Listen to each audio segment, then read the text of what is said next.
Hello, welcome to the Snap UK. I'm John. I'm here with Griff and Jim. Gary's having a Chinese.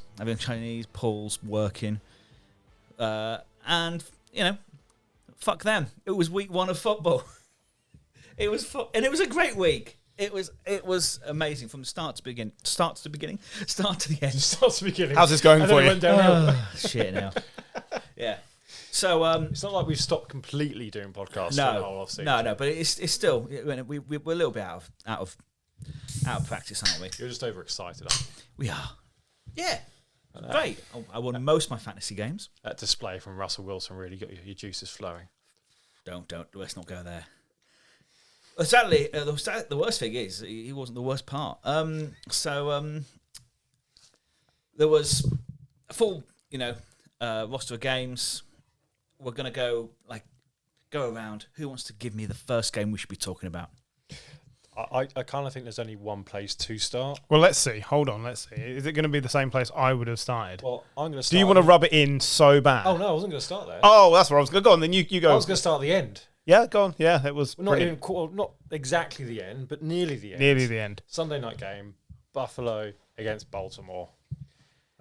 Ended Buffalo Bills 41, Baltimore Ravens 40 after they were 40-25 up. They were 15 points. 15 points up, and it's with 4 minutes 28 to go. And Derrick Henry did something that Derrick Henry doesn't do a lot of, fumbling the ball and giving a possession back to Josh Allen. John Harbaugh punts the ball on 4th and 1, which 4th and 3. 4th and 3. I don't think is a terrible decision. There's been a bit of a. It's a terrible decision until you look at what happens next. Yeah, and it's Josh Allen walking onto the pitch. Hindsight's a bitch, but I think you've got to put some trust in your defense as well. Yeah. But they only needed a field goal, didn't they? Yeah, that's not the best. But yeah, don't guarantee that we've got the 4th and 3. Anyway, yes, Josh Allen did Josh Allen things. He threw for 250 yards in the 4th quarter, I believe. Yeah, and 2 touchdowns. So pleased anyone who had him on their fantasy league, including me. But yeah, I mean, Baltimore choked again. It's like playoff Baltimore turned up. Baltimore might be the best team in the league until it matters. I like that. They were brilliant for 50 minutes. Flat trap bullies. Yeah. Well, I don't think they're flat trap bullies, but as soon as it matters, I don't know if it's Monken or if it's Lamar, but I think Monken gets in his own head. With 8 minutes to go in the game, Baltimore had Derrick Henry averaging 11 yards a play, Lamar averaging 11 yards a play, and as a team, they were averaging 9.6 yards a play. They were averaging a down every play, and then they capitulated. They stopped. They got conservative. It looked like Lamar was limping, which doesn't help. And I just don't think either of these teams' defenses are good enough at the moment to be that conservative. But it was a fantastic game. So they scored 40 points and had 235 rushing yards. Yeah. All time, teams were 277-0, and they're now 277-1. First time anyone has lost with 4 minutes to go and being up by 15 since 2017. Like, this, unfortunately, is why we are hearing that John Harbaugh's tenure is just getting a sideways glance, because this isn't the first time we've had this conversation. It happens every year in the playoffs and occasionally in the regular season when they dominate an opponent. And they did dominate the Bills for, 3 2/3 quarters? And they don't get the win. Now, the other side of this is, of course, John Harbaugh is going to get these results because he's been in charge for such a long time and has such a good team that builds massive leads. Occasionally, you're going to flub it. Yeah. But how long do you let that go on before you have to change the message? This is week 1. This is going to be the first of probably 16 times we say don't overreact. But if it was possible that the AFC could send 2 teams to the Super Bowl, this would have been most people's pick for the Super Bowl. Yeah. And the Ravens would have lost again. Yeah. And that's just a mild concern. The Bills should be very concerned about the defense, but they've got 41-year-old Matt Prater coming in. What, Thursday he came in because Tyler Bass got injured. He had 2 days, and that is the we're going to see later on when we get to the Browns and the Niners that young kickers. Well, we could mention it with the Ravens, who Tyler Loop missed an extra point, which matters. And it's going to be a theme of this week. But Matt Prater coming off the couch to secure a massive win for the Bills. Yeah, huge win as well. It's not like he had stop clock or anything. Under pressure, marching time. But if you're going to have that, Matt Prater is the guy you'd think. Yeah, it's fine. Just literally off the street. He's in a pair of moccasins. This guy can do it. What do you think this does to either team on an emotional basis? I think for the Bills, they've now got it in the lockers. No matter what happens on the field, we can put a game back. We've done it against one of the best teams in the league. And at the back of the Ravens' mind, they've got to try and obviously erase that memory or at least learn from it. But then it's always in the back. I think it's always going to be in the back of the coaches, the quarterbacks, the players' minds. Fuck, we lost again when it fucking mattered. Ultimately, I think both teams come away thinking, we've scored 40 points, we have to sort our defences out. Yeah. I really do think. I agree with that. But then I would say, neither team are going to play a team as good as this every week. No. The Bills aren't going to have to face Lamar Jackson again this season until the playoffs, at least. And I think both teams will come out of thinking, well, the Bills can think, it's all right. We, even when it's getting away from us, we still have a superhero. We Keon Coleman looks really, really good. And the Baltimore offense looks awesome. And if they can get out their own heads, I'm not worried about either of these teams in the long run. This is effectively, it could be a championship game. It could very well be. I think the thing that's probably been stopping both of these teams is what happens in their heads when they come up against the likes of Kansas. Where Kansas, they've got that pedigree now of effectively winning the big games no matter what. Bar 2 Super Bowls where they got absolutely destroyed by a legendary defense. Let me tell you, sometimes you get to the Super Bowl and you've been undefeated and then you lose to Eli Manning. Exactly. Because he's got it up there, hasn't he? And no one can see you pointing to your head. They can hear. They can hear you tapping your head. It's hollow. Yeah, the wood noise. I think as well, I think we're seeing why Lamar Jackson is a great of our time. But when it comes down to games that matter, Mahomes, Peyton, Brady, they don't lose that.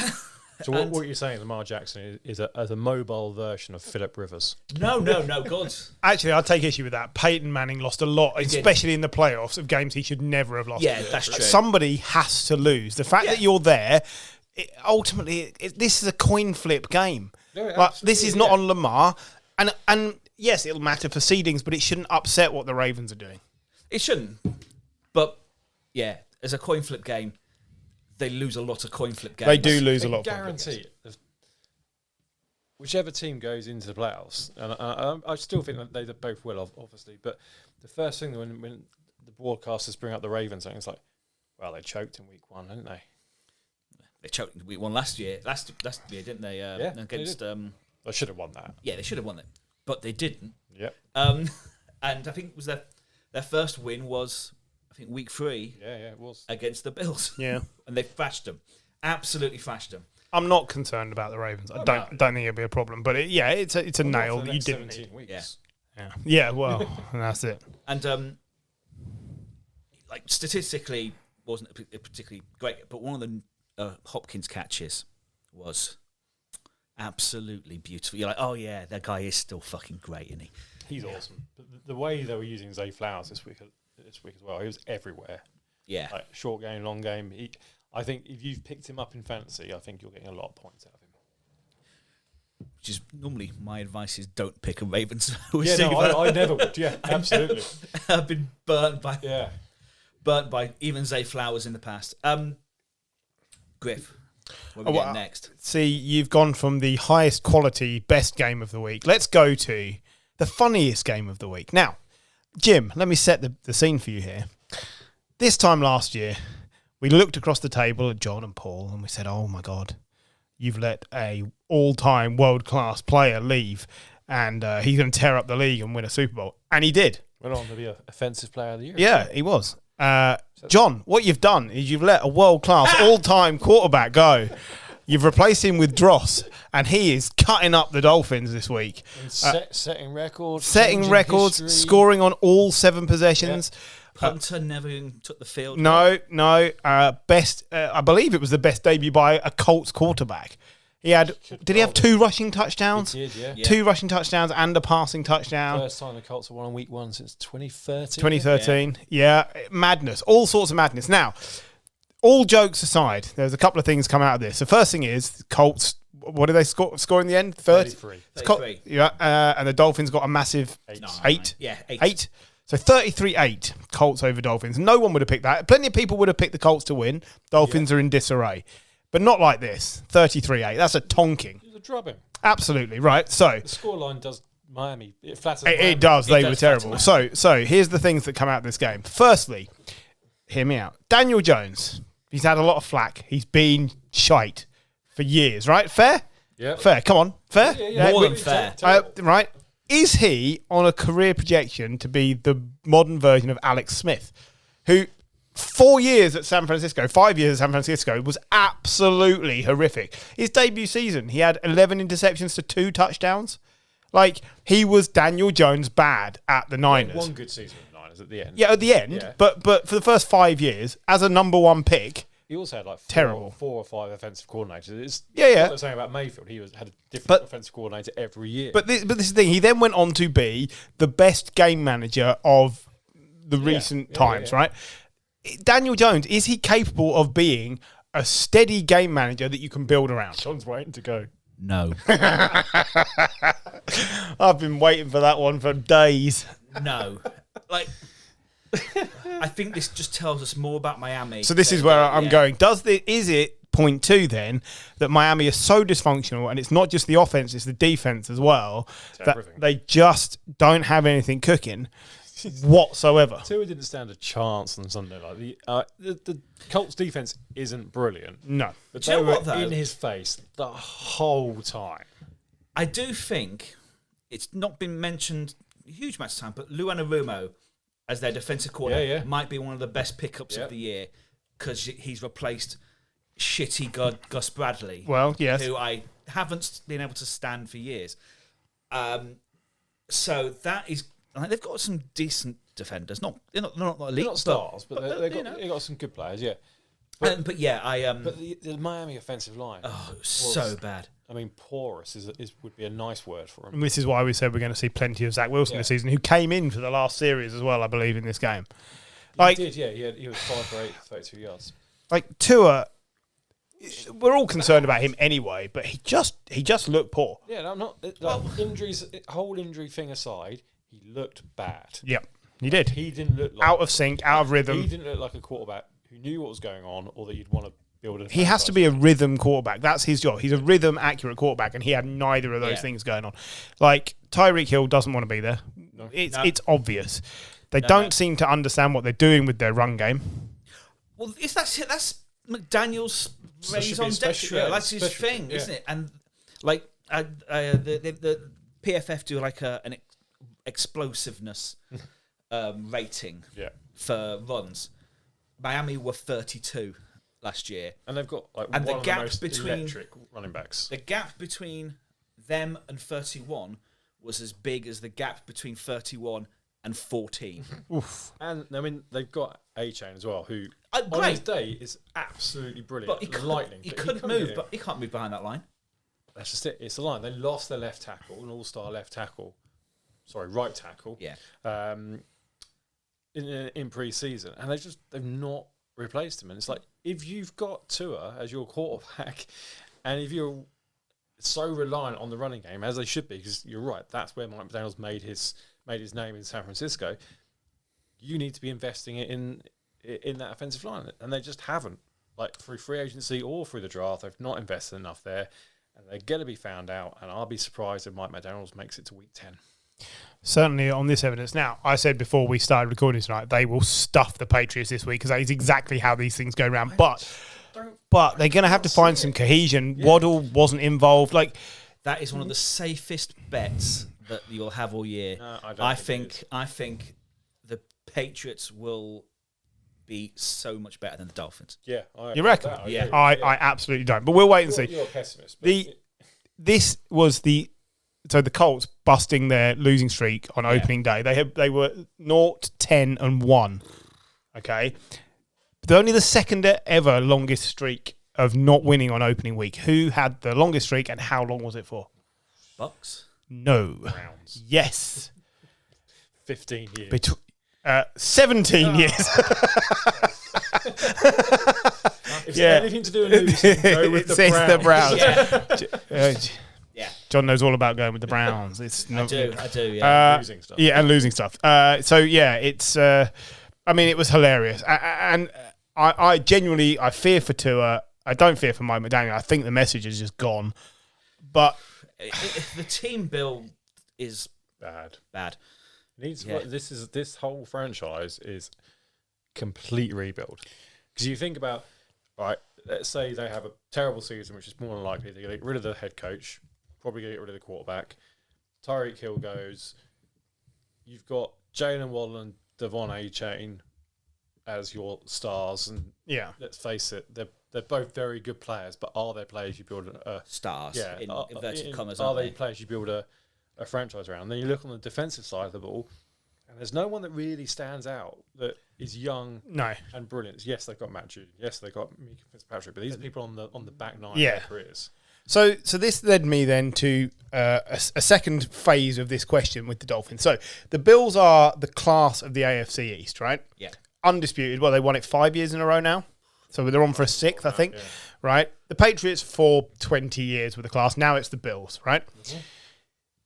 When you have a team that's dominant and okay, other teams are slipping back. The Jets have been historically bad over the last few years. They've been awful. Mm-hmm. The Patriots have been on their knees for 3 seasons, right? All the Dolphins had to do was progress incrementally and be competitive with the Bills, win 11 games and get in the playoffs, right? Yeah. That's all they had to do. We talk about Super Bowl windows. The Dolphins' playoff window is gone. It's gone. Because we don't need to go deep into the other 2 games, but we can skim over them while we're here. The Patriots and the Jets both lost, but they didn't lose like this, and they both have many, many better pieces in place. I was quite impressed by what I saw from the Jets. Yeah, I was. I was as well. So let's quickly talk about the Jets then. So they lost 34-32 to the Aaron Rodgers-led Steelers. But the Jets looked every bit as competitive as you could ever have hoped they would have done. They were a muffed punt away from probably winning that game. And the guy's been cut. Yeah. They cut the guy that muffed the punt. Now, I think that's a good thing. I think Aaron Glenn needs to set the example of we should be winning this game. Mm-hmm. Credit where it's due. Aaron Rodgers got beaten around a little bit, but he looked good. This was decent level Aaron Rodgers. When he wasn't under pressure, he looked like his accuracy was there. Was spot on. And he clearly wanted to just destroy the Jets. He was sacked 4 times. He was under pressure a number of times. He can't move. That Jets defense was good. Yes, the Jets defense was good, but the offense was good. Justin Fields had 2 rushing scores. Justin Fields was excellent. Good. And we suddenly see Breece Hall become that number 1 running back who we thought he would be. Not just in the running game, but in the passing game as well. Garrett Wilson put on a show. Suddenly he looked like the number 1. Looked great. Yeah. So that they've got, and these are young pieces, like all 3 of those. Really young team. Yeah. And they have got pieces on defense, unlike the Dolphins. They got the 2 Williams, Quincy and Quinnen Williams, who both had great games. They've still got Sauce Gardner. Yeah. They do. didn't do a lot in this game, but you know he's still got the talent there, and you know you've got a head coach, a defensive head coach who can get the best out of that talent. So, there's always going to be a little niggle at the back of my head. Like, yeah, but it's the Jets. John wants me to carry on here like nothing's happened. Carry on with I thought, he said. I should just explain that John just leapt up, waved at everyone and departed the room for a massive shit. Yes, I did. I think everyone needs to know that. I say everyone, mainly because your brother will be listening at some point. There's no denying. We could pretend it happened. There was nothing classy about that other than the fact you made it to the bathroom. Yeah. Like the minimum bar was met. You sat back down and said, wow, I was sweaty. How is the dating game? Do you know what? It ain't great. No. That's some blind date with you, that is right there. Right, I thought that Justin Fields showed as much promise as a Jets quarterback has shown in many, many years. I'm talking pre-Rodgers, because that didn't go well in the debut. Pre-Darnold, he was pretty rough. Wilson. Oh, Jesus, yeah. Pre-Zach Wilson, I'd forgotten about him in the middle there. Josh McCown. Oh, McCown, yeah. I'm talking back to Sanchez, and he may have even actually been better than that. Yeah. So we're talking 13, 14, 15 years of futility. I think Justin Fields looked really good. I think he did look good. Did look good. Yeah. 16 of 22 for 218, but 2 rushing touchdowns. He's only the third player in Jets history for rush for 2 touchdowns and throw one in the same game. The others were Marc Sanchez 2011, Josh McCown 2017. Like, he was really good. I got a lot of eyebrows raised when I announced that my coach of the year, I think, will be Aaron Glenn. But I kind of saw that and I thought, do you know what? Yeah, no, this is really good. Like, they are. I mean, it's week 1. Yes. As we said, don't overreact. We can't overreact. But I was just, it was apart from the muff punt, it wasn't very Jetsy, and then it was like like the alien popping out. They couldn't help it anymore. The Jets had to emerge. Jets had to Jets. Yeah. We should mention that in a week again where we've discussed that kickers seem to fall over, Chris Boswell nailed a 60-yard field goal, which ultimately made the difference in this game, and was described afterwards as an assassin and a serial killer by Mike Tomlin. He has ice in them veins. There's a reason he's the most well-paid kicker in the league. Well, and he's using it better than. It has been one of the best kickers in the league for the last 10 years. Yeah, and he's using his money better than Tucker did. Well, that's not hard. We should move from a disappointing and disheartening, but ultimately very spirited loss for the Jets to a team which I thought would do something similar, but ultimately didn't. The Patriots lost by 7 to the Raiders. Pete Carroll becoming the oldest man to ever coach an NFL team as head coach, by the way. Yep. He's 73 years old. I think he might just be the oldest man ever. He might be. Father Time is Pete Carroll. Look, this was a 10-7 lead for the Patriots at halftime. They end up losing 20 to 13. They just stalled out in the second half. I watched this game and I had horrendous flashbacks to when we had Mac Jones, and in the first season he was decent. We got to the playoffs and everyone said, "Oh, you're settled." And the second season he couldn't hit a barn door. He was spraying it. It was either into the turf or over the heads of everyone. And the scheme just didn't look like it was ready. Now, it shouldn't be a big deal to think it might take 4 or 5 weeks for the Vrabel scheme and message to get involved. And McDaniels. And McDaniels is... But the thing with McDaniels is that game plan is confusing for quarterbacks. So we need to see Drake May learn to process it. That's fine. But if they cannot get the running game working, and it didn't work, we heard nothing in the offseason except Travion Henderson's amazing. They did nothing. They just stalled out.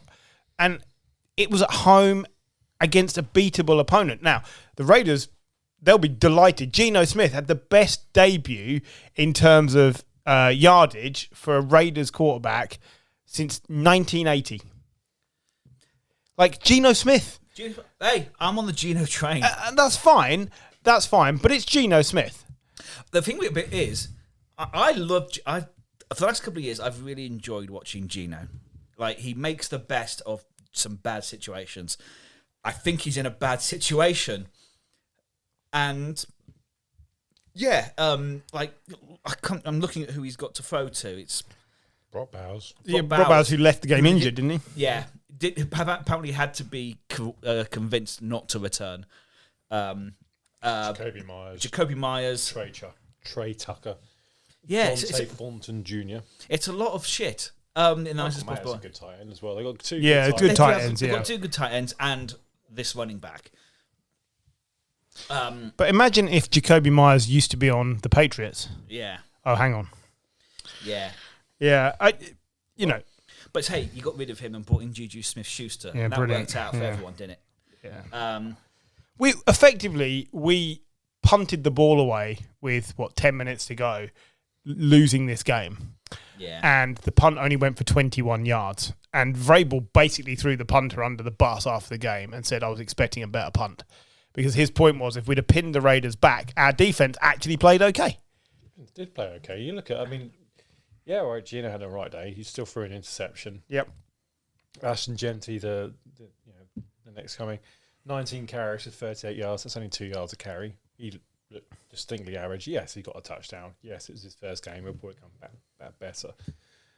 But you still held them to 20 points. And I know it's an average Raiders team, but this is also a young Patriots team as well. Lots of new players, a whole new coaching system.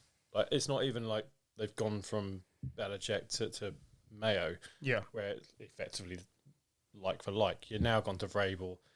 Daniels has come back. You're right. That is it's always been a very complicated scheme. It'll take some time for Drake May to pick it up and get used to it. I thought Drake May still looked okay.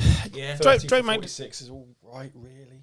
This is the fifth. It's 46. That's the wrong number. You're absolutely right, and that does worry me. You look at the running backs, like none of them had over 10 carries. Ramondre Stevenson had the most carries, 7 for 15 yards. Yeah, that's shocking. That's poor.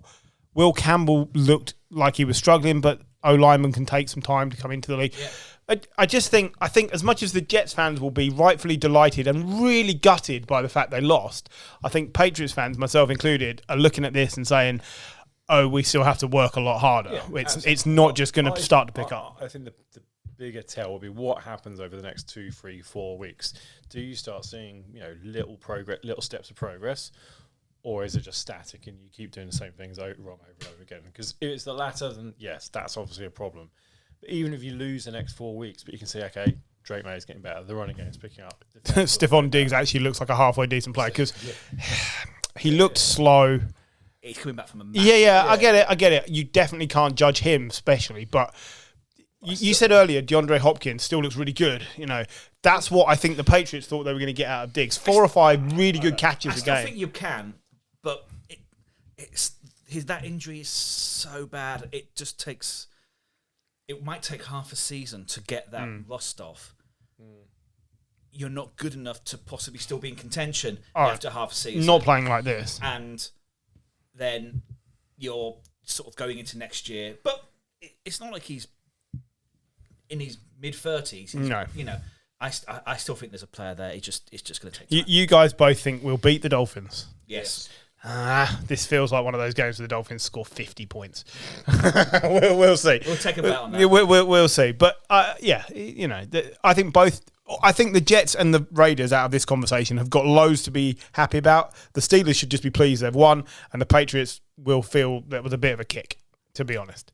So, John, you need to pick us a game. I'm going to pick the game featuring my MVP of the week. It's Daniel Jones. It's Los Angeles Chargers versus the Kansas City Chiefs, where Justin Herbert balled out like the elite quarterback. We all know he is. I know he is. I've always been on this as well. I think Justin Herbert is an immense talent in an organisation that hasn't got that talent out of him. Yeah. What did I tell you when you text this to the group? What did I say? Show me it for 3 or 4 consecutive weeks and I will believe it. Because there is every chance this week he is dreadful. Because that's what happens to Justin Herbert. He's never dreadful. Okay, there's every chance this week he is ineffective. Because he does have games where he's just completely ineffective. Who they're playing this week? I have no idea. I haven't looked that up yet. But I will grant Raiders. you. Yeah, He'll be fine. Against the Chiefs, he was immense. Yeah. And I think everyone was surprised. This wasn't the ground and pound game that the Chargers are used to doing and Harbaugh wants to do. This was Justin Herbert, we believe, is a top 5 quarterback, and this is how we're going to show you. 318 yards, 3 touchdowns, no interceptions. He was excellent. Quentin Johnson, number 1 out of nowhere. fantasy wide receiver this week. To be fair, last season consistency wasn't there, I admit, but he still had a couple of games where he looked like being a number 1 wide receiver. Yeah, he's too much flash and then so much. Not enough sizzle. Yeah, it's horrible no. Flash and sizzle. Oh no, nice. I don't know what it is. Floundering, basically, because there are weeks when too much floundering. There's some weeks where you just think he can't catch a football. But what for you was the greatest tackle in this game? What really? I feel like you have one. So is it Kelsey on? Yes, it is absolutely Kelsey dislocating Xavier Worthy's shoulder by running into him. Because that is a massive loss for the Chiefs. Oh, yeah. They got no Rashee Rice because he's an idiot for weeks, and now Xavier Worthy is going to basically be week by week for a while. I would guess that's a fairly 3-4 weeks. That's a fairly sufficient injury. Yeah, it might have been the most impactful thing Kelsey did in the game. I think that you can see why the Chiefs are considered to be less favoured this season for making a deep run in the playoffs. There are some big holes on that offense, and we might all think Mahomes is going to go for it this year, but you're depending basically on Hollywood Brown. Yeah, which is fine, but not every week. That doesn't work, and I don't know. There wasn't a lot there for me to think, okay, this team is going to be significantly better than anyone else. Not when we've talked about how good the Ravens and the Bills were, or how many touchdowns Aaron Rodgers put up. Like, I think the Jets would have beaten the Chiefs this week. No. I think they would have. No. I do. No. I don't think that they've got that much going for them. Yeah, it's and it doesn't get any easier for the Chiefs. They've got the Eagles this week. Yeah, that's a tough game. When was the last time they started a season 0-2? 2013? Close, 2014. Oh. I think that, yeah. So, I'm quite pleased with that. I was quite close. yeah. Was that the year they had no wide receivers catch touchdowns? Yeah. I'm fairly sure that was the first or second Alex Smith season. The first Alex Smith season. No wide receivers caught touchdowns for the Chiefs. Yeah. I mean, the only wide receiver I can remember them having that year was Macklin. Yeah, so it was just, maybe. It was Jamal Charles in the backfield. Yeah. Just all bad, and the tight end, I can't think who it was. But yeah, it wasn't great. But yeah, it's they need to basically buck up their ideas if they have any chance against the Eagles. They've still got Mahomes, right? I'm not. Yeah. I know what you're saying about. All right, they've got no wide receivers. There are some wide receivers there. They're not the best, but Mahomes elevates them into being much better than what they actually are. Yeah, that's not saying a lot, is it? The leading receiver on that 2014 Chiefs team, Travis Kelce, 862 yards. Yeah. Yes, it's not ideal, is it? But like I say, that's 11 years ago, just to make you feel old as fuck. And they'll still finish the season 14-3 if they do end up 0-2. It's literally It's should we mention the Eagles quickly whilst we're well, you're there. Yeah, absolutely. Whilst we're here. This is a bit of a damp squib of an opening game, I thought. Yeah. Did you? Only in the second half. First half was excellent. Just disappointing. Then they had an epic thunderstorm. Everyone ran away and hid like the big girls' blouses that they are. 3 times that happened over this weekend, by the way. 3 different games. Mm-hmm. And then what was left of the second half, there was no scoring. Yeah. That was it. Scoring was done. I came away from this thinking Eagles look like they haven't really had to try, and the Cowboys look much better than I thought they would. Yeah. They were 4 CD Lamb drops, 3.5 CD Lamb drops away from potentially winning this game. Dak looked really good. Composed, effortless, injury-free. He looked really good. It's good to see. But yeah, the Eagles. They felt like in second gear. Literally just about to say they didn't get out of second gear. No, they didn't have didn't to. need to either. No. And like Hurts had a good game, especially running the ball. Saquon Barkley ran the ball, but they didn't really have to do much. Jahan Dotson had a good game. Three targets, 3 receptions, 59 yards, and AJ Brown was not Irrelevant. 1 target, 1 catch. 8 How yards. how far are we from talking about AJ Brown like we talk about Tyreek Hill right now? Oh, I think we're a bit ways off that. How As far? soon as we see the book come out Yeah. on the sidelines, I don't think it's there yet. I mean, he's not having as bad a time as Tyreek, who's just been named in a lawsuit by his ex-wife. Got that alert. Oh, really? Yeah, he's for 8 domestic violence Jesus Christ. things. So, yeah, but yeah, if it wouldn't surprise me if he starts to make noise. The problem for him is that where Tyreek Hill is he's not getting much game on a shit team. He's not getting many plays on a good team. On a great team, yeah. Still winning. So it's tough for him in that.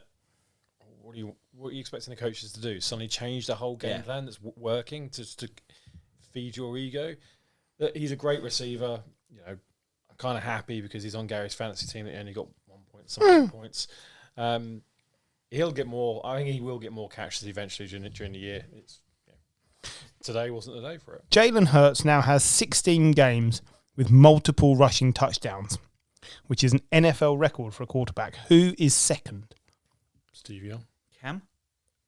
Nope. Josh Allen with 12. Of course, yeah. Obviously. Yeah. I just thought it was an interesting little thing to pick up. Shows the way the game's changed, doesn't it?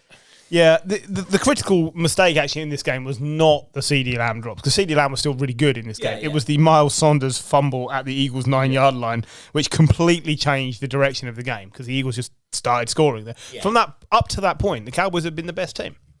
It looked rusty from the Eagles, but like you say, it's a slightly ugly win.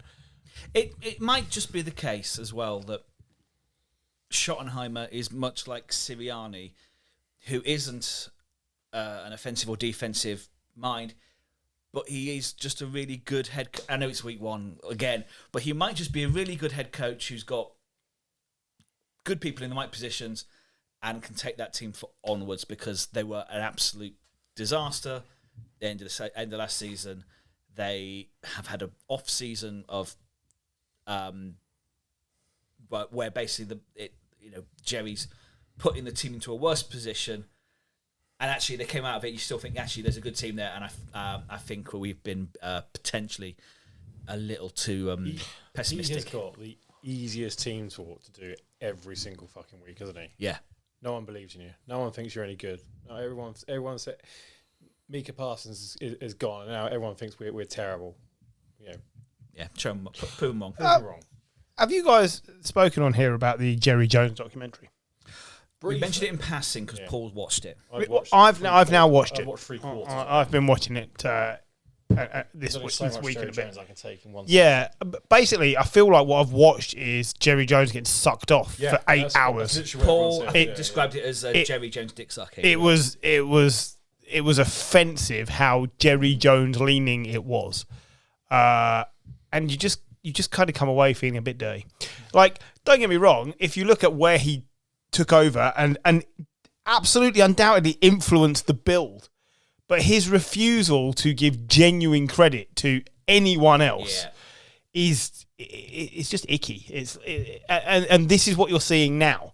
He's now in a position where he probably has staff around him who are better able to do things, but they know there's no point, because if it goes well, Jerry's getting the credit, and if it goes badly, we're getting sacked. So we might as well just let him do what he likes. Yeah, And that's what it feels like. Do you know what? I was thinking about this earlier, because one of the things I thought NFL's been quite good at recently is the content stuff. So quarterback, receiver. Yeah. And what we've seen recently in the last 2 years is the owners now wanting that stuff. And it's gone from being about the players, which is good, because I want to, Jared Goff and thing. Turns out they're interesting people. Kirk Cousins actually is an interesting bloke. You want to know more I'll- about them. Yeah, I'll give you that. But there was the Patriots one on Apple, which was, basically Kraft trying to take the glory away from Belichick. And then it's this Jerry Jones one, and I'm sick of it. I want to see it's only going to get worse. I'd like to see the David Tepper one. I think he might be mental. I think the only benefit is that there aren't many owners. There's only who so can many owners, actually do that. I mean, you think about it's probably only the Hunts now in Kansas who have got that pedigree where they can make that documentary all about winning. There's no other owners, I think, really are in that league. Like there's those three who've got multiple Super Bowls. There were not that many, and there's not many that caught Steelers. The way I just franchises like the Steelers, the Ravens, They just wouldn't do it. I don't think. even to the 49ers. Yeah. I don't think the Giants. I don't think would do it. Yeah, I think you're right. They I don't agree. call, And I hope they I don't don't. think the Hunts in Kansas City will do it either. And I don't think they should. I don't think that's what anyone really wants to see. No. You want to learn about the players. You want to see Yeah. the lives of the players because that's a bit interesting. But you don't care who owns the bloody thing. They're so far beyond your scope. I want to see another documentary about a rich white guy who's got a massive fucking ego. Not unless it's me. Not really, no. No. I've got a massive ego. The players, I watch CNN for Donald Trump every night. It's fine. the players I I get want to that know more feel. about. Yeah, That absolutely. like some of them really interesting blokes. Sorry, Donald Trump isn't white; he's orange. Yeah, but the current thing about owners, it smacks of when Sepp Blatter made a film about how basically FIFA was started by administrators and the glory in administration. You're like, no, football's about Pele and Maradona, Eusebio, these players, and you don't steal it. Well, I don't think that's going to get any better. It feels like those. No, people are that's going to be worse. But yeah, becoming bigger personalities. apologies, I went off on one there. No, that's while good. we're talking about Eagles, Cowboys, and the NFC East, we might as well mop up the rest of the NFC East. Yeah, it happened. Commanders 21, Giants 6, and the story from this game, James, and unless I'm mistaken, is how shit the Giants are. Yeah, I think I made the comment on our chat. It's like, the Giants have signed Denver Russ Wilson and not Seahawk Russ Wilson. Yeah. But did anyone expect anything any different? I expected a bit better. I hoped for more. I watched this. It was a really bad game, effectively. you can tell- Neither team were very good. You can tell it was a bad game because it very rarely featured on Red Zone. Yeah, and basically, it just happened. There was Wilson wasn't great, but he had a Tua style game. He was just chased by the Here are the Washington stats. defense. Under pressure, Wilson was 2 of 12 for 26 yards with 2 sacks. Like, first half alone, 0 for 5 with a sack under pressure. He just looked like a rookie. Now, you didn't have Andrew Thomas, who's your best lineman. Yeah, but we never had him. We never. But The guy is great. I just can't remember him playing. Like it's bad. But the only thing I can say out of this that I think is the right thing is Dable came out after the game and said Wilson will start next week because if you put Jackson Dart in, he's going to get annihilated. He might throw the best deep ball of any of the rookies. He might have a brain that allows him to compute things and legs that mean he can move faster than Russell Wilson. But that O-line will give him no time and he will get beaten into the dust. At some point, though, if this carries on, It's going to be 6 games of Russell Wilson. he has to put in. And you're Jackson probably going to Dart, be 'cause that's his 1 last and 5. chance Yeah. at keeping his job. yeah, Which, bearing in mind, Daniel Jones has just done what he's done. Maybe Dable isn't that good. and that's Maybe. Just maybe. I'm not saying Dable is being overrated here. Like we had one good season, and it's been bad. Pants ever then. since. Yeah. We didn't help Wilson at all. Not with the line. We also had a lot of drops. Theo Johnson, it's our tight end, kept dropping simple balls, and you're like even Neighbours, he was under pressure a lot. It's different for him. But Wanda, all of them just made silly mistakes, and it felt like there was the vibes were good after pre-season, and it turns out no. We almost like we went in too confident into it, and then your first phase of play, Wilson's been hit a few times. You're like, oh yeah, no, it's going to be the same, isn't it? You know how we don't like to pile on, but sometimes you just can't help it when you find some stats. The Giants failed to score a touchdown in week 1 for the 3rd consecutive season. Do you want to tell me the last team that opened 3 consecutive seasons without scoring a touchdown? Has it ever been done? It has once. What did I tell you earlier? Browns? You'll be wrong. You are so wrong. You are worse than any of the Browns teams. But think about teams that have lived a life of negativity. It's not Lions. Jets. Yes, it's the Lions. It's not the Jets. 1940 to 1942. The Lions also went 3 week ones. Also, the Giants are the first team since the 2006 and to 2007 Raiders 2008 Raiders to lose 3 straight openers by 15 or more. Like, this is. I again, you said McDaniel could be gone pretty soon. I think Dable doesn't see out the year if it goes like this. Because Giants very rarely sat. I know, but they should have got rid of him last year. What are you going to do? I'm never a big fan of getting rid of a coach mid-season. Agreed. No point. What are you going to do? Like, got to sell some tickets though. People are just going to stop turning up for this shit. This was pretty poor. For the away team, and think about the away team this week. Deebo Samuel was Deebo Samuel of. Yeah, we haven't talked about them enough. He Yeah, had a great game. He did. The Commanders were never out of second gear as well. They didn't have to. Yeah, I do think you're absolutely right there. Yeah. Daniels just fine, but it was. He didn't have to do much. But yeah, Deebo did look good. Bill, the running back, looked. Ja'Cory Krosky Merritt. Yeah. good name. Bill. Bill. As he's known apparently. I'm still trying to figure that one out, but he looked really good. It was a rookie running back, 10 carries, 82 yards and a touchdown. Yeah. No, big. You take that from a rookie? No, so All right. Commanders look fine. I'm sure they'll get better. Shall we move on to another NFC matchup? Pick one. I am going to go up to. I think I can work out which one. There's a quite obvious game we haven't counted yet. It's got to be Packers-Lions. Lions, absolutely. I'm going up to Wisconsin and talk about the Green Bay Packers laying one on the Detroit Lions. Several people on this podcast picked Green Bay to make or indeed win the Super Bowl. Yeah. And this is why. Yeah, this was a complete performance. Again, this is a scoreline I think that flatters the Lions because Packers were brilliant. Packers got to half-time and just went, we're fine. Yeah, we're good. We're good. We've done enough.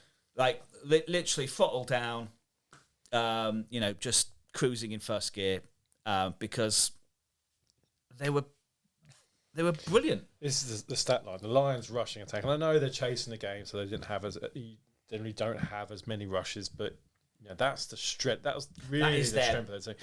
22 rushes, 46 yards. Yeah. Montgomery, 2.3 yards a carry. Gibbs, 2.1 yards a carry. For me, that's a big concern. Obviously, Ragnall's gone. I don't want to bust in too much into your stream, but this was my favourite Lions stat. Jameer Gibbs caught 10 passes for 31 yards, right? Giving him the fewest yards in NFL history for a player catching at least 10 passes in a game. Yeah. That is tragic. And that tells you everything that they're going to be struggling with without Ben Johnson while they get used to the new system, which is you're going to get ultra-conservative Jared Goff combined with players not in positions to be open down the field. Yeah, absolutely. They've still got good enough players to win a lot of games, but I think the scheme has to adapt slightly. For a bonus point, do you want to tell me who the previous player was who had 10 passes and held? It's someone you know very well. It was only 2 seasons ago. Oh, okay. They are an amazing running back. Derrick Henry. Alvin Kamara. Oh, come on. Yeah. That would have been a better guess. Yeah. It was the year you had him in fantasy, wasn't it? Yeah, probably. But I'm sure by week 4, 5, they'll have worked stuff out. Yeah. Well, I or hope so. maybe the Packers have learnt how to handle the run. The Lions looked a bit to me like the Patriots in that they got one or two things that they do okay, and everything else they just didn't seem prepared for. So maybe, like I said, the Vrabel plan might take 4 or 5 weeks. Maybe the new coordinators with the Lions is going to take 4 or 5 weeks. And as you said earlier, maybe at that point you're no longer really in it. Yeah. And they might have to take a back seat for a year because in a second, I guess we're going to get on to the Vikings game. Yeah. Maybe. I mean, this is pretty much what I expected out of the Lions to start the season. But this was excellent from the Packers. It's what I expected from the Packers. I expected them to start good well, They've just got. I sort of still hope for more from the Lions. I do. But like, I just think that the Packers have got so many options on the offense. Like, yeah, you look at Dobbs look really great this week. You look at the receivers: Dobbs, Reed, Wicks, Kraft, Golden. 5 good receiving options there, and then you've got Josh Jacobs as well, who we all know is a quality running back. 10 straight games with a touchdown. Yeah, which is fourth most of all time from a running back. You want to guess who the other 3 are? It's the obvious one. Derek Henry. Nope. Derek Saquon Barkley. No. Sanders. No, I didn't realise this was going to be quite so difficult. No. Sweetness. Who? Walter Payton. No. Oh no. I didn't realise. Christian McCaffrey. No. You guys are thinking too modern. Alvin Kamara. No. Jim Brown. Yes, that's right. Gale Sayers. I feel like it's LaDainian Tomlinson. Of course, yeah. 12 consecutive games. He scored at least one Marshall touchdown. Falk. Curtis Martin. No. All right. Frank Gore. No. I feel like this is torn place. Sean McCoy. No. Charles. Second with 11. Jonathan Taylor. Wow. Told us But too modern. Jonathan Taylor, literally. okay, on Sunday. and then back down the years again, also with 11. Priest Holmes. Priest We Holmes. would have got there. And then your boy, Josh Jacobs. So I thought there is a very good chance he breaks this record, which is at 12, because they are going to give him the ball with the opportunity to score every single game, multiple times. So, just thought it was an interesting thing. And we saw like a fit Jordan Love this week, and what we saw was that he's going to be fun as fuck, and it might be Fit and fun. No, nothing like that at all. No, normally it's laughing at what one of you has said. No, it's the fact that before we started this podcast, Jim said, should we power all the way through without a break? And we went, yeah, we could try it. And John had to go for a shit. That just really amused me then for a second. Sorry. Let's take it back to that. Sorry, 16 minutes. I think like in the first half he was averaging like 16 yards a play, and you're like, this probably isn't going to be able to be consistent, but when it works, it's really fun to watch. So I'm just a big Jordan Love fan now. All right, you want to go to Chicago next, then? Yeah. Well, I think Chicago against the Vikings, and So I think 27-24 to the Vikings. yeah, but that doesn't tell the story of this game, does it? No. So the Vikings scored 3 touchdowns in the fourth quarter Yeah. on JJ McCarthy's debut performance to, I think it's correct to say, to upset the Bears in a game that the Bears had been leading handily. Jim and I have slightly different opinions on the progress of Caleb Williams. I thought he started out fine and just the game just got too big for him and he looked like a rookie. He looked like I expected JJ McCarthy to look. And McCarthy went the other way and grew throughout the game and suddenly looked like fucking peak Brady at one point. It was ridiculous. I think there's an element of truth. I thought Caleb Williams had a good game. McCarthy was having a pretty average game up until that fourth quarter. And I think once he threw that pick 6, they changed the scheme for him. Yeah. And for me, that's good coaching. I think Kevin O'Connell experienced head coach, really good head coach. Saw that he couldn't. It wasn't all about the long balls. Okay, let's make sure we get some completed passes, get some more confidence back in a young quarterback.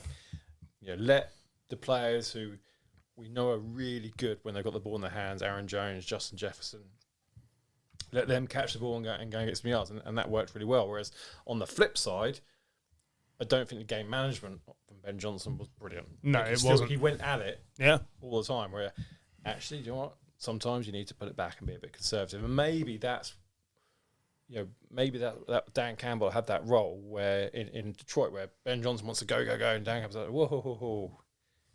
We've got 2 really good running backs. Let's run the ball and kill this game. A lot of coordinators struggle with game management and clock management, and I think this was just an example of that. Andy Reid for years. For years, wasn't it? Only other player in their debut performance to overcome a double-digit deficit in the fourth quarter to win. Only one other quarterback. Give us an era. Okay, 90s. All right. And extremely famous, won a Super Bowl. A Super Bowl. Brett Favre. No, but same era. Same part of the 90s. Steve Young. Nice. On debut. That's a massively unfair comparison, but it shows you the echelon. And McCarthy, I often said, I think players benefit from sitting for a year. It's what used to happen to loads and loads of quarterbacks. Yeah. And he looked, as the game went on, like he could process the game. Yes, they changed it, but it works. We were saying, before we recorded last week, we were saying about rookie of the year, offensive rookie of the year. For a long time, it wasn't a quarterback. No. Because they didn't play in their first year. It was often a running back or a wide receiver for quite a long time. And Patrick Mahomes sat for a year, didn't do him any harm. McCarthy might have been forced to sit for a year, but he's in a really good situation. When he got drafted there, we felt that was the best situation for a rookie quarterback. Yeah. And that's not really changed. When you look at the players that have sat, like I say, Mahomes, the massive one is Aaron Rodgers. Sat for 3 years. Yeah. Should go back to sitting. I think there's a lot to be said. And don't get me wrong, of course, people don't always sit, but Brady, for instance, wasn't the starter, was he? Until true. Again, I'm not saying it's always like that, but you can see that there is a correlation because they get time to get used to it and processing it. McCarthy looks ready. He just looks ready. And in a minute, we can talk about who he's replaced. But on game one, and we're back to it's game one, but I didn't see any drop-off at the quarterback for the Vikings. I didn't see any problem. No. As long as they scheme around him and let him grow, the ceiling is massive. Yeah. It's just trust, isn't it? That we could, he's managed to turn. He had the Pastronaut turn up on the Thursday, didn't he? Yeah. On the Sunday, balled out. On his, that. Yeah. That had, he obviously had that stopped quite quickly. But I just trust O'Connell, and for Ben Johnson, welcome to the Bears. It's get used to heartbreak. They had a 94% chance of victory towards the end of the third quarter. Yeah. And a bit like the Jets, this was a very Bears thing to do. Where would you like to go next? Should we have a roundup? Yes. Well, you should. So another team who went full Jets and Bears were the Browns. The Browns went so Browns that they managed to out-Bengals the Bengals, who had gone completely Bengals. This was the worst game in terms of actual output. Yeah, this was terrible. I mean, effectively, the Browns lost this game because Shitty Smitty, the kicker, on debut, missed an extra point and a 30-yard field goal. Yeah. Shitty Smitty. That's his name. That's his name. And Tillman and Jerry Jeudy. The Drizzling Smiths. Nice. Coming from me. Yeah, it's terrible. And Tillman and Jerry Jeudy both managed to throw catchable balls up in the air to be intercepted off their hands. Joe Flacco was really good. My stat line says Joe Flacco threw 2 interceptions. And therein lies the problem. And that's the problem with box score sometimes. Joe Flacco threw 2 interceptions because the receivers somehow just threw them up in the air instead of catching them. But, Joe Flacco's still a statue. This is all true. But look at the rest of his stats. He was decent. Like, I thought Flacco was great. Yeah, he actually was. It was really fun to watch. And we'll only probably get him for 4 weeks, and then they'll have to start playing the youngsters, hoping that they've won a game in that time. But they should have won this game. Yeah. Oh, It's insane that they didn't win this game. What was the Bengals' offensive second half output? Was it 6 yards? Yeah. I believe Joe Burrow threw for 106 yards total. No, come on, that's wrong. 113 yards. Sorry, 100. It may have been. So they may have had 7 in the second half, and it may have been 106 in the first half. It was disappointing. This was an offense that was brilliant last year. Yeah. That's a massive backward steps, but I think this is one of those don't overact moments. Yes. I don't doubt it, but I more feel for the Browns. Like, this was your opportunity to win one of maybe 2 games this season. The Bengals start slowly, seemingly most years. At least this one, they've started slowly and got a win. The Browns have still got to pay off the karma of Watson. Sorry, fuck Yeah. it. We did have a comment last week on our Spotify from a guy called Michael. Wasn't he?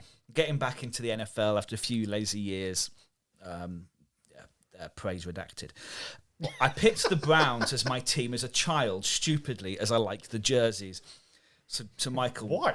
Michael, we just got to say, if you want to change team, I mean, don't pick the Giants. No. But... we can pick you a team. The Packers have nice jerseys, I'm just saying. Right, the Browns don't have nice jerseys. This is as a kid, I guess, maybe, but yeah. If you want to pick a new team, we'll I'll endorse we'll go that, with it. yeah. I mean, we'll pick one for you if you want. I was going to say, we can pick one for you. Yeah. I did that once and picked the Panthers. Yeah, They were good that year. That one year. Yeah. I picked the Titans for a guy at work, and they were good for a few years. I mean, yeah. If you want it, Michael, you've got to have up years and down years. Yeah. Yeah, it's just yeah. Just the Browns always have down years. The Browns is. Anyway, but yeah, they've got to pay off that Watson karma, but Garrett looked great, didn't he? Yeah, Myles Garrett looked great. He had 2 sacks in a row. He had 2 sacks in a row, and he could have had the third if basically the quarterback ran away from him and straight into someone else. Like. Yeah. He's brilliant. The fact that he re-signed for that team is a massive waste of talent. Yeah. Like, what's the point? What realistically, look straight up in the sky, do the calculation in your head, and tell me the number of games the Browns win this season. 3. 2. Go on. I said 3. Yeah, John. Straight up in the sky, pick a number.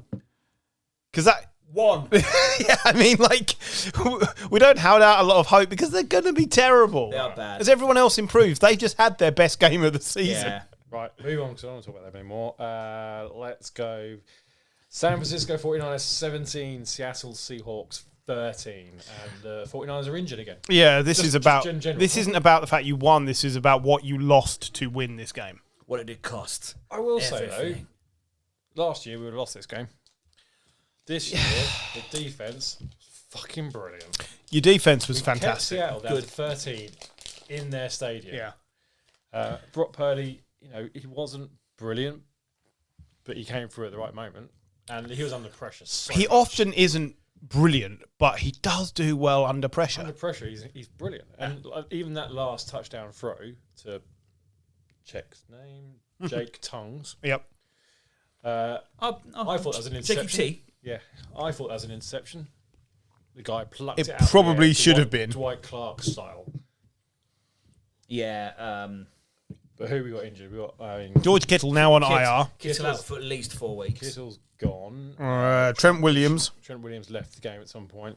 Dominic Pooney, the offensive guard. Juwan Jennings left the game at a point. And Purdy himself. As it looks like Mac Jones is set to start this week. Yeah, and that is awful because Purdy was brilliant this week. Yeah. And the running game just couldn't move. Some of the play calling was terrible. It's like, stop running it through the fucking middle. The line play was bad. I mean, CMC was good though. Yeah. And again, we'll probably only get 6 games of him this season, but he was good. Well, as long as he's not injured in the next 5 games, you'll be before probably your best offensive player comes back. Ricky Pearsall looked good. Ricky Pearsall looks fine. But yeah, it's... What's the most significant change to your team? Robert Saleh? No, after this game. Well, Robert Salah, by the way, yes, absolutely. Brilliant. Yeah, sorry. I meant post-game. The fact that you binned off your kicker. Oh, yeah. The fact, so your 2023 draft pick, Jake Moody, since week 10 of last season, 12 of 23 on field goals. Yeah. 52%. I don't know how he made it into this season because, you're right. He ended his last season terrible. We've picked up Eddie Pinheiro. Do you know what that means? You've got him for 3 games. Sebastian Janikowski by week 9. What always worries me, and this is why I never can pick the Rams for going far, it's when... The Rams? Because when you skimp on special teams, it shows me that you're not planning well enough as an organisation, and I think too many games now come down to these kicks and everything else. We talked about several games already where they've come down to kicks. And I think it's not good for the rest of the team as well. But what happened to Gould? He was still great, and you just used to pay him. Yeah, bring him back. Talking about the Seahawks before we move on. Tired, but Sam Darnold, 16 of 23 for 150 yards on debut. It was nothing fancy. They could have won it towards the end. The pocket started to collapse, and he fumbled the ball. It's like there's only 1 sack in a game, but he was under pressure a lot, all the time. Yeah. Like that, all the time. That 49ers defensive line, I think, is going to be that's where the strength is again. Yeah. You saw the drawback to Darnold, which is when you put him under heavy pressure, he cannot really move the ball. If you can protect him, he can be your Geno Smith, and that's fine. But if you can't protect him, then it's lights out for your attack, especially when Kenneth Walker, and Zach Charbonnet are apparently sharing the workload, and neither of them were great. It makes sense to share the workload because Kenneth Walker is fit for 2 games and then he's out for 10. Yeah. So don't give him as much of the game and protect him. And it's good because for the 49ers, that's what they drafted the team around this year. Yeah, is stopping the run by bringing in some nasty dickheads, and obviously it's only in week 1. I keep saying. But it looks like it's having an effect. Yeah. Should we quickly mention the other ones in the West? So the Rams beat the Texans. Yeah, 14-9. It's hardly an exciting game. Most significant. Two good teams who it's expecting Are to be, they? Who could make a 2 teams run that for the wild should card. be good. I'm losing trust in the Texans rapidly. CJ Stroud looked like last year's CJ Stroud, not debut season CJ Stroud. Nothing seems to have changed there. I thought the one bright spot for the Texans is Nick Chubb actually looked all right. Yeah, Nick Chubb looked okay, but they didn't get Nico Collins into the game at all. He had 3 catches for 25 yards. Yeah, that you just can't do that. But the problem is the O-line. CJ Stroud pressured on 41% of his dropbacks and hit 7 times. Nobody's performing under that sort of pressure. How long has it been now? Well, 18 months. No, it's been longer than that in Houston. even his first year. Sorry, even before that. But even like Watson was there. Mills, the O-line was terrible. They were all they've all just been hit. Yeah. Can I also mention? And you don't bring in Cam Robinson and get better. Yeah. At one point, Puka Nacua was bleeding from his eyes and went on to have 10 receptions, 130 yards. He was brilliant. He was great. Stafford, despite the continuing saga with the back, 245 passing yards to pass the 60,000 passing yard mark. 10th quarterback in NFL history. Do you want us to know more 10?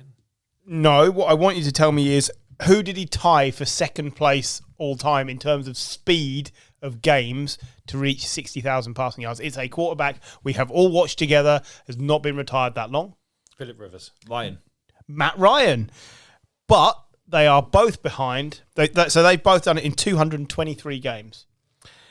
Who did it in 215 games to 60,000 passing yards? Mahomes? Again, not been... Mahomes? No. Not been retired that long. We have talked about him on here. Oh, not being retired long. Drew Brees. Yeah. Ding, ding, ding, ding. Yeah, that is... I mean, that's insane. 215 games to 60,000 passing Holds yards. the record. Well, did hold the record until Brady pissed everyone off. But yeah. There we go. Crazy. But yeah, I mean... I don't think I learned a great deal about either of these teams I didn't already know. And I feel like they're both going to have to make some big improvements to be competitive going forward. Really do.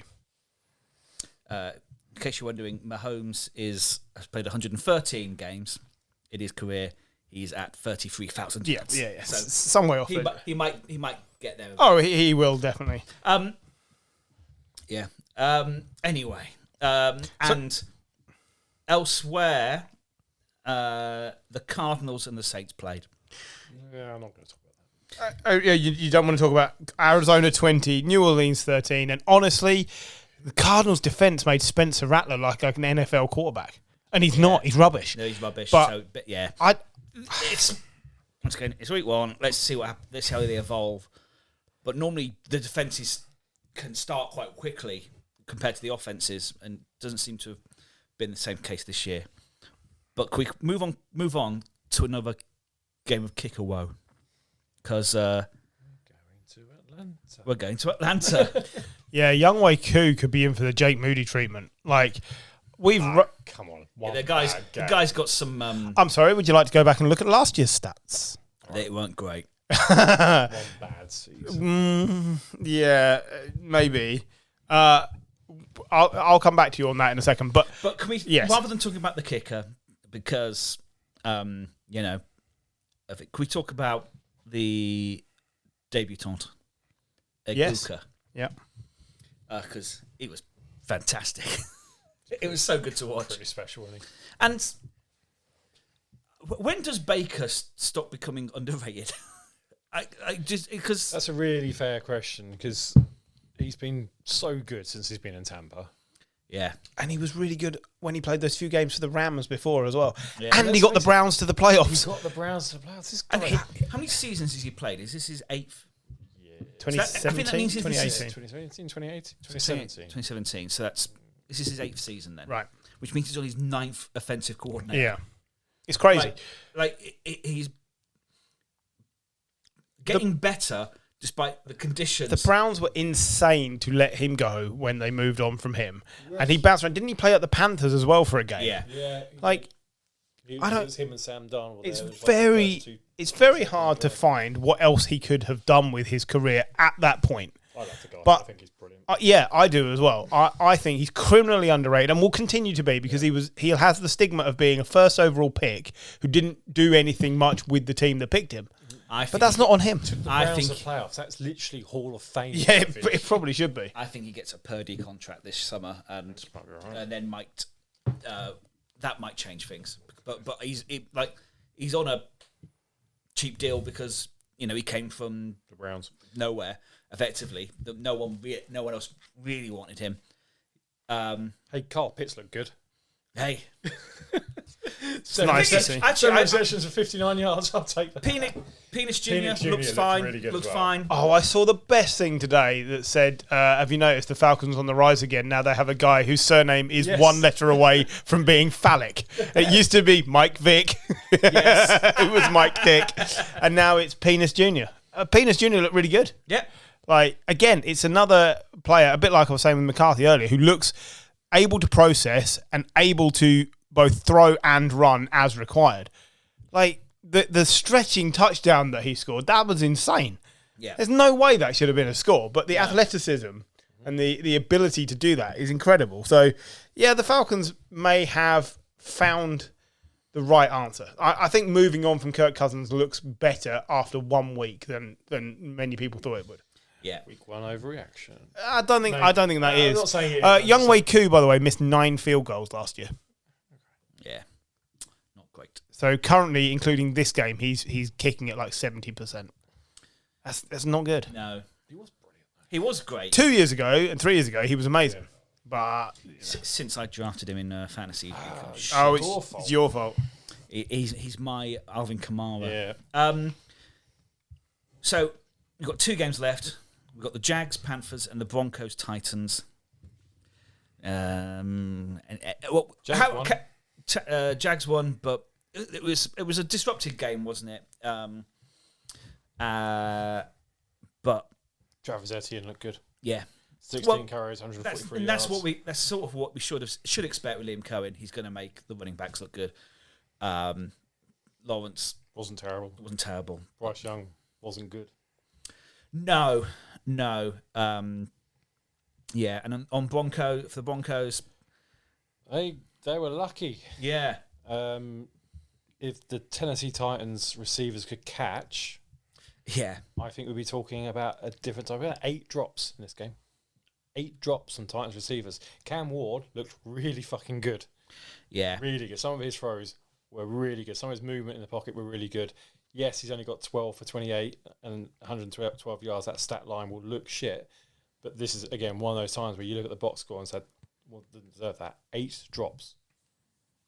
Painful. Yeah. Painful. That's the And, game. That's the game. Yeah, Bo Nix 3 turnovers. So needs to get that sorted. Yeah, there's a lot of talk about the fact that now Bo Nix has got things on film. People have twigged that actually he's still being coached through every throw. Yeah. And they're not entirely convinced that what they were seeing last year is the real version of where he is now. Again, week 1, we've said it again. But I still think he's a really good player. This is just getting back into the rhythm. He's still a relatively young NFL starter. Got a great coach behind him. Yeah, I have zero concerns about the Broncos. I think they'll be fine. Week 1 jitters. The Titans. Sorry, everybody's looking at me like I've said something wrong. You were about to say the Titans. Yeah. The Titans. Bit like earlier when I said look up at the sky, pick a number of how many games they win. I think they're going to be bad. I think it's a bad team. I think Callahan looks lost. At head coach. I can't see him being there at the end of the year. Nobody's going to want to waste Cam Ward on this guy next year. Cam Ward just looks good. Yeah, he looks like he should be good, but nothing else around them it doesn't look okay. If Jacksonville are going to be as good as they look, which is possible, and if the other teams in that division, we assume the Texans can be better, and the Colts are off to a flyer, John. I don't know if you've seen that with Daniel Jones, but this could be awful for the Titans, who should be competitive in there at least half the time, and maybe it's just not. I don't know if that's an overreaction. I think that's genuinely 4 games might be the ceiling, because nothing is good around this quarterback. If you were to go over under on 4.5, I'd be going under. So just stamping on those for a bit. Who does that leave us with? All of them. Whoa, we filed through. So, should we go to our game? And we're predicting primetime games this season. We're only picking 3 of them. So primetime prediction, we called it. Primetime predictions. I heard, yeah. We are all at 2 points, apart from Gary. Oh, for fuck's sake, Gary. He's on 1 because he picked the Ravens. So this week we are asking you to pick from Commanders at the Packers, Bucks at the Texans, and Chargers at the Raiders. So we're not doing the Sunday night game. We're not doing the Sunday night game because there's 2 Mondays, and it's mainly because the Sunday night game there's quite a lot of Falcons and Vikings the rest of this season. So I thought we'll pick some other teams. So,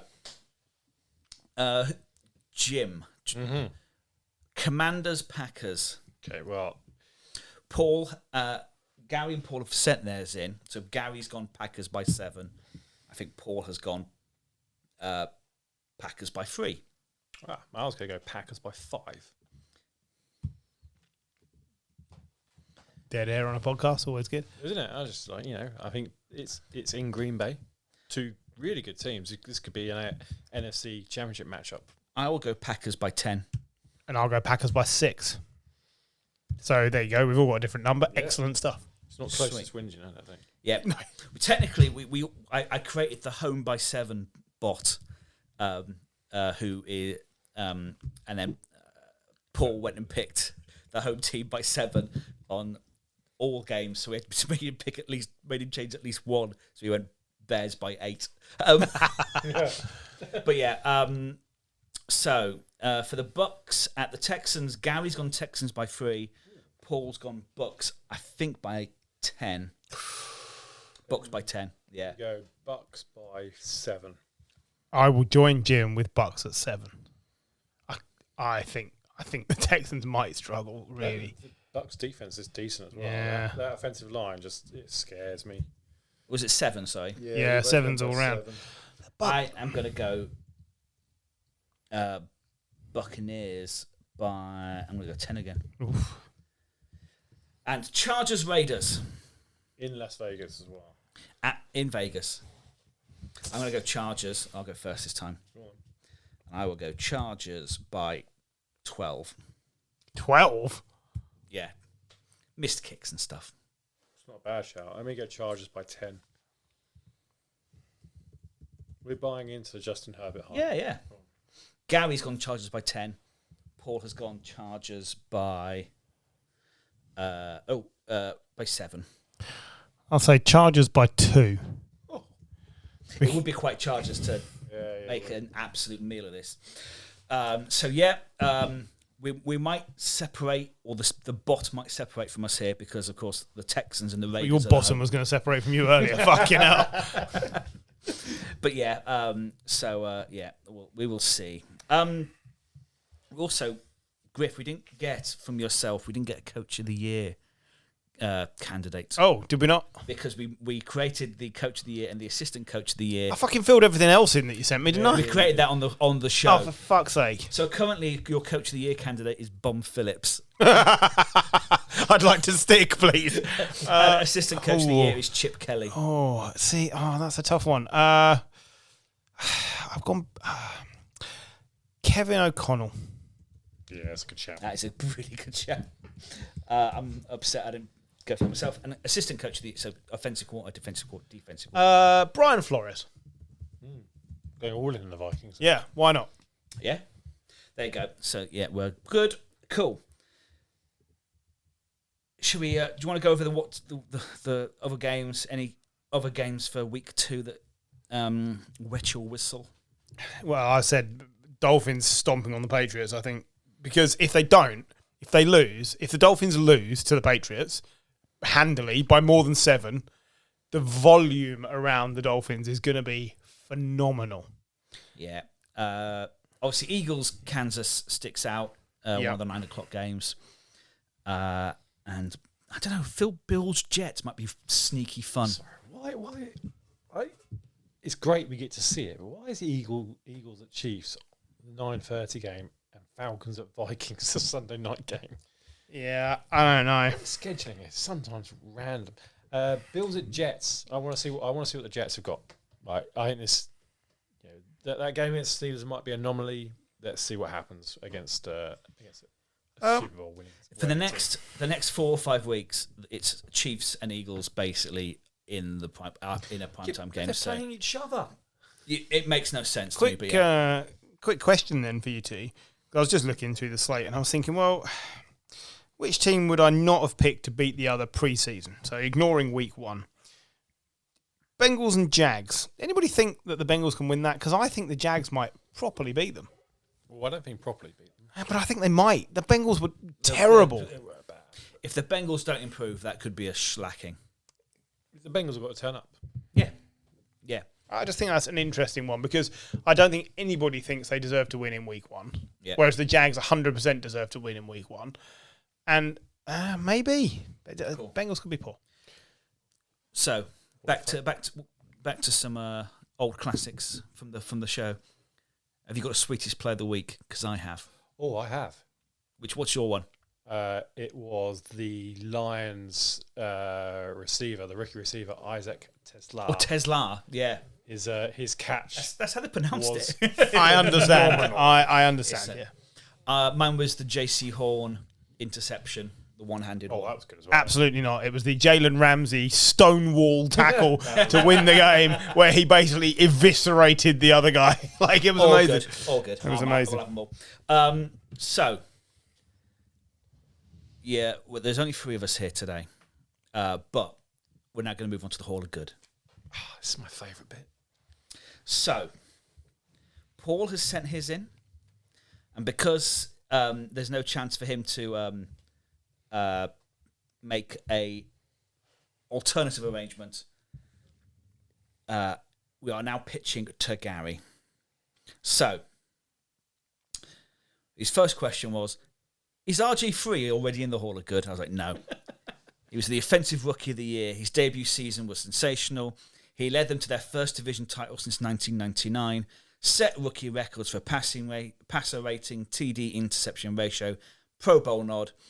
Luck was drafted that year, and he looked every bit as good. The fall off is guaranteed that there's no Hall of Fame, but for that 1 year, he wants him put into the Hall of Good. 1 year wonder. 1 year wonder, but yeah, it shows what happens if you don't protect your quarterback. Yeah, absolutely. Anyone want to go next? Okay. Right, so I had to double check that this quarterback wasn't already in the Hall of Fame, and I was actually a little bit surprised because he's a big name. He's got a big history. He's a former NFL MVP. He's a former NFL Man of the Year. He's been first team All Pro. He's had 4 Pro Bowls. He's led the NFL in pass ratings. He's played in Super Bowls, but he's still not in the Hall of Fame. And at this rate, I'm not sure he's going to get there. So my nomination is the ex-Bengals quarterback, Boomer Esiason.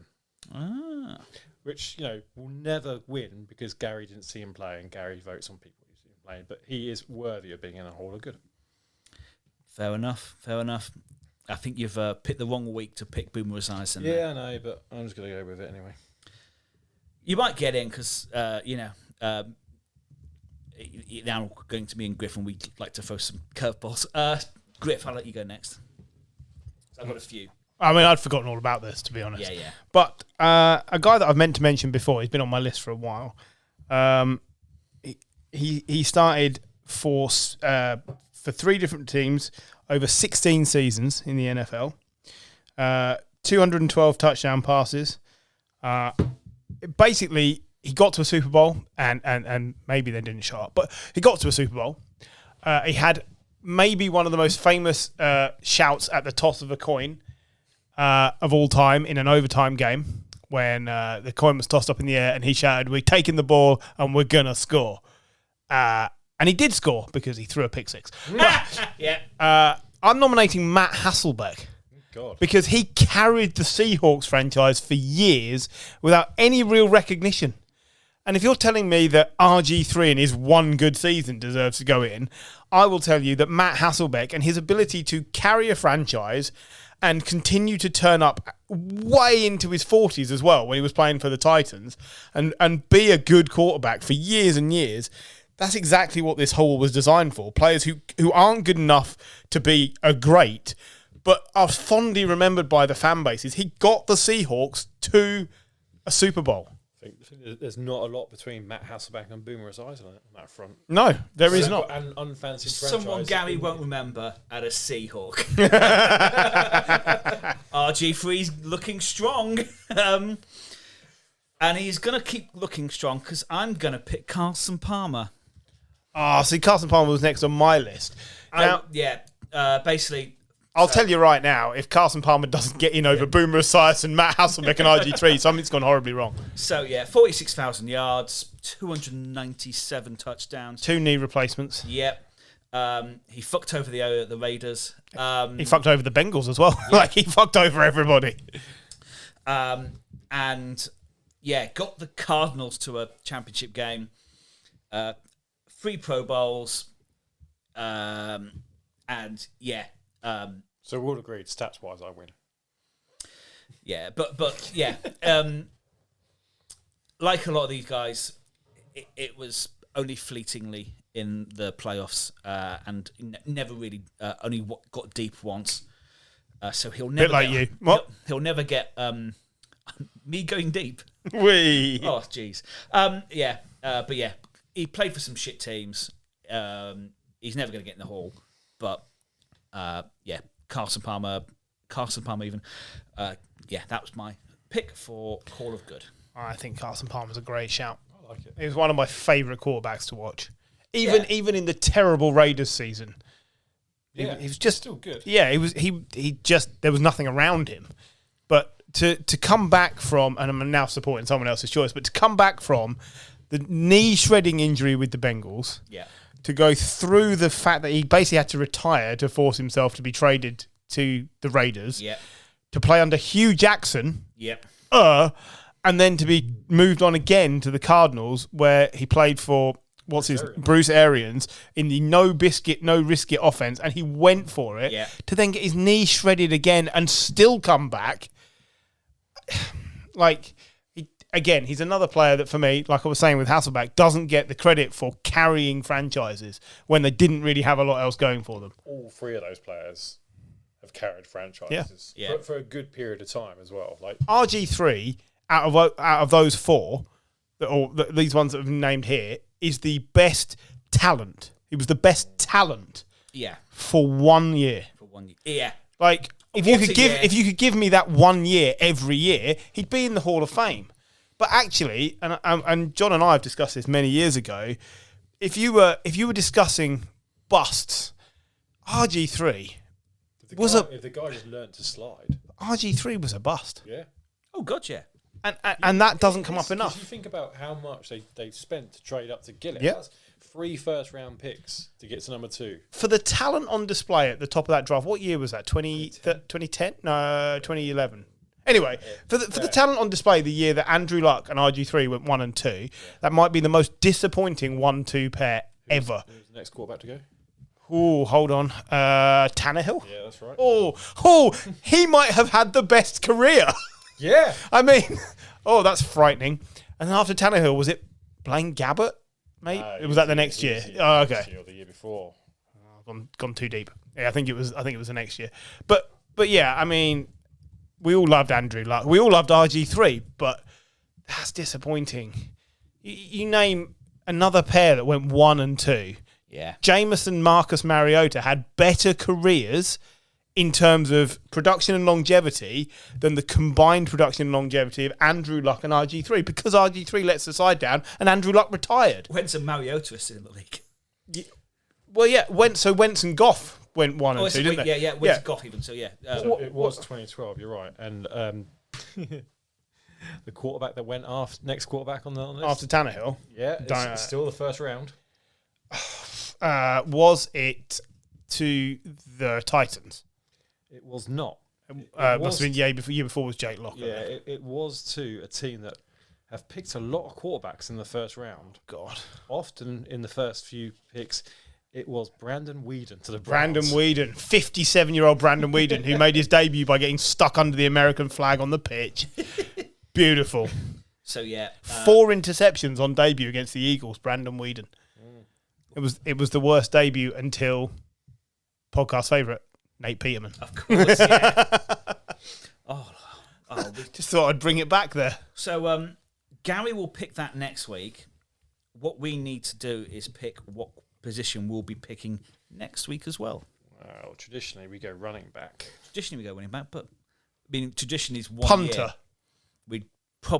I'd struggle to name more than 3 punters, but yeah. We did punter once we before. did special teams. Special teams. Okay. I picked Marquette King. You did. Did he get in? Because if he didn't, I'm picking him again. He didn't get in. One fact, do you know what? I'll bring up last year's. I've got it in front of me. We can do running back if you like. I don't mind.